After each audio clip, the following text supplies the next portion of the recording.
Hello, good morning to you all. Today in this video we'll see how we can get color code of the car color. For example, I have a car, and to know the exact color code of this car, there is one simple trick and solution for this. I'll show you. And if you feel this video helpful, please do hit a like and share it to your friends and relatives who has the car and want to know the color code. So I'll open my camera.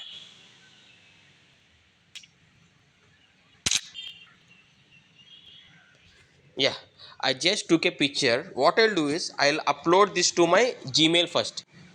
I'll upload this to my Gmail and later I'll open it on my laptop.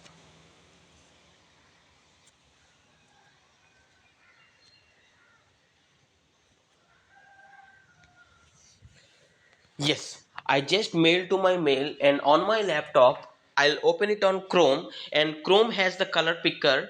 Let us see how we can get the exact color code of this car color.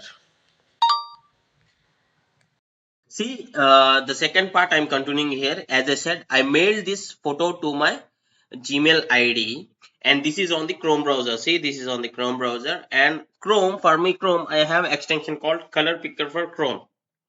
Yesterday, I installed this Color Picker for Chrome, and I already did a video tutorial on this, how to install or add this extension to the Chrome. If you don't know how to install this extension, I'll drop in the link in the description. You can go to that video. Just tap on here, single tap, and pick, and tap on the color of the code. See here, RGB 205, 206 and 20, or the direct code here. Either way you can copy this or you can use it. So this is how you can get the color code of a car. So if you like this trick, please do hit a like for this video and share it to others, and thanks for watching. Have a nice day.